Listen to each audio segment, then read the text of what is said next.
जय सेवा जाए बड़ा देवे सुमारियो, संजा सवेरे पूजा रे करियो।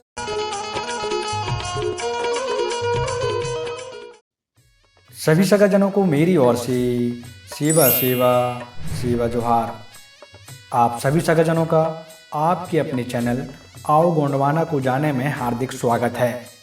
तो साथियों, आज हम इस वीडियो में जानेंगे कि पांचवी अनुसूची क्या है, और मैं पूरी कोशिश करूंगा कि यह वीडियो अगर कोई गांव का व्यक्ति भी देखे तो उसे मेरी पूरी बात समझ आ जाए, उसे पांचवी अनुसूची की अहमियत समझ आए। पांचवी अनुसूची ट्राइबलों के लिए संजीवनी बूटी क्यों है, इसे समझना क्यों जरूरी है, यह इस वीडियो में आज हम जानेंगे। तो आज का यह वीडियो संविधान के एक महत्वपूर्ण अनुच्छेद को लेकर है। इस वीडियो को आप पूरा अंत तक जरूर देखिएगा और कृपा करके इस वीडियो को ज़्यादा से ज़्यादा सगाजनों तक जरूर पहुंचाइएगा। साथ ही वीडियो को लाइक करते हुए चैनल को सब्सक्राइब करना नहीं भूलिएगा। तो सगाजनों, पांचवी अनुसूची पर बात करूं उससे पहले यह जानना जरूरी है कि संविधान क्या है, क्योंकि जब आपको पता होगा कि संविधान क्या है तब आपको यह भी पता होगा कि पांचवी अनुसूची क्या है। तो साथियों, किसी भी देश का संविधान उस देश की राजनीतिक व्यवस्था, न्याय व्यवस्था तथा नागरिकों के हितों की रक्षा करने का एक मूल माध्यम होता है, जिसके माध्यम से उस देश के विकास की दिशा का निर्धारण होता है। संविधान किसी भी देश का मौलिक कानून है जो सरकार के विभिन्न अंगों की रूपरेखा और मुख्य कार्य का निर्धारण करता है। इसके साथ ही यह सरकार और देश के नागरिकों के बीच संबंध स्थापित करता है। भारत का संविधान सभा द्वारा 26 नवंबर 1949 को आंशिक रूप से लागू किया गया और 26 जनवरी 1950 को इसे पूर्ण रूप से देश में लागू कर दिया गया था।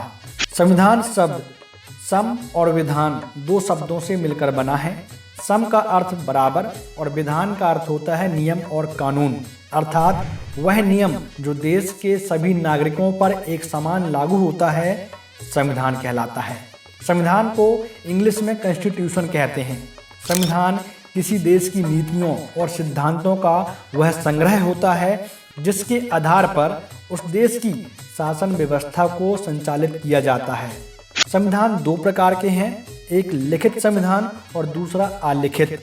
हमारे देश का संविधान लिखित संविधान है और संसार का सबसे बड़ा लिखित संविधान है। वर्तमान में भारत का संविधान 465 अनुच्छेद जो 25 भागों और 12 अनुसूचियों में लिखित है।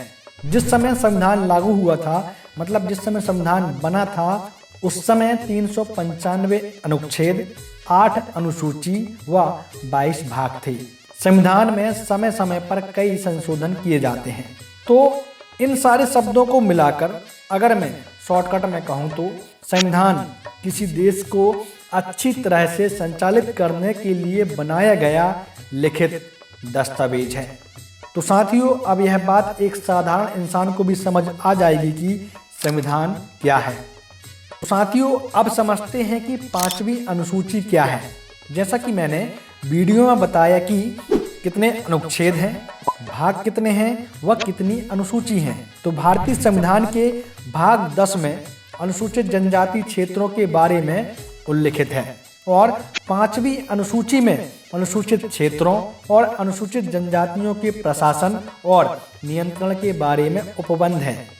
संविधान के अनुच्छेद 244(1) में अनुसूचित क्षेत्रों के लिए व्यवस्था की गई है। मतलब पांचवी अनुसूची के अंतर्गत धारा 244(1) के तहत अनुसूचित क्षेत्रों में सिर्फ आदिवासियों का ही राज रहेगा।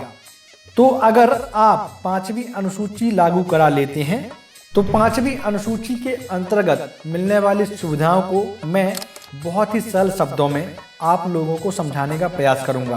तो साथियों, पांचवी अनुसूची मतलब 20 सदस्यों की टीम, जिसे जनजातीय सलाहकार परिषद कहते हैं, जो क्षेत्र के आदिवासियों के विकास और संरक्षण के लिए समय समय पर शिक्षा, स्वास्थ्य, रोजगार, कुपोषण, भुखमरी, बेरोजगारी की जानकारी हर 3 महीने या 6 महीने या जब राष्ट्रपति चाहे तब जानकारी राष्ट्रपति कार्यालय को भेजती है।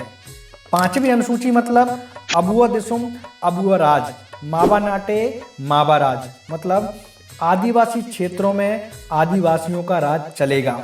मतलब आदिवासी क्षेत्रों के शासन प्रशासन का नियंत्रण आदिवासियों के हाथ में रहेगा।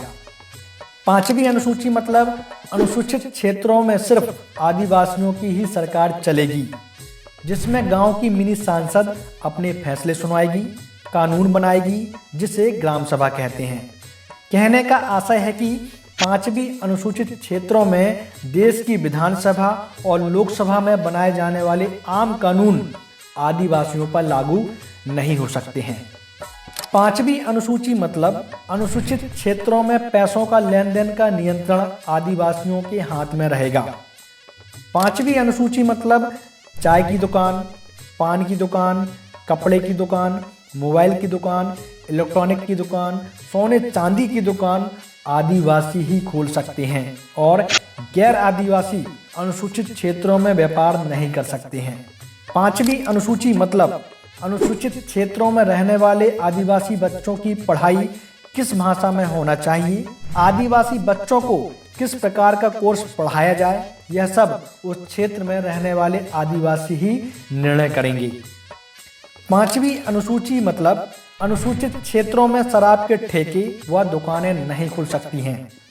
5वीं अनुसूची मतलब जिले में चपरासी से लेकर कलेक्टर तक सिर्फ आदिवासी ही रहेंगे।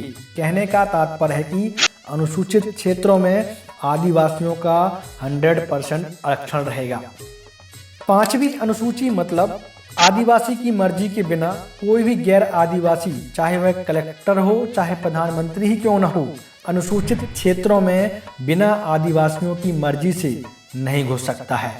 5वीं अनुसूची मतलब अनुसूचित क्षेत्रों में किसी भी प्रकार के विवाद, झगड़े या जमीन से संबंधित विवाद के लिए उस क्षेत्र में रहने वाले आदिवासी को पुलिस थाने या कोर्ट जाने की जरूरत नहीं है। गांव के आदिवासी ही आपस में मिलकर विवाद का निपटारा कर सकते हैं।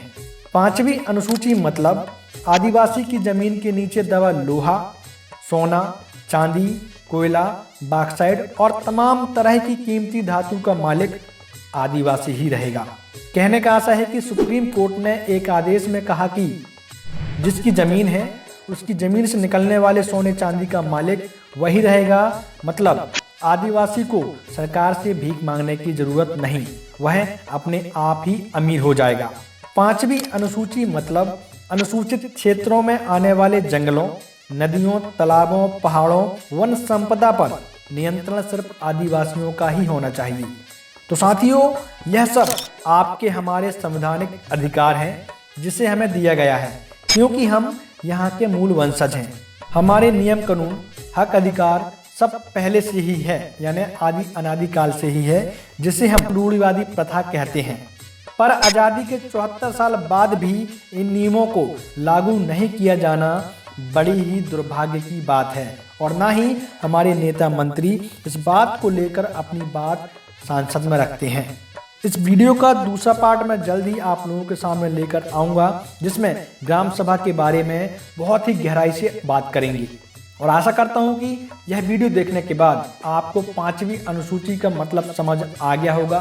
साथ ही अगर यह 5वीं अनुसूची लागू हो जाती है तो आपको इससे मिलने वाले फायदे क्या हैं, यह बात आपके दिमाग में घर कर गई होगी।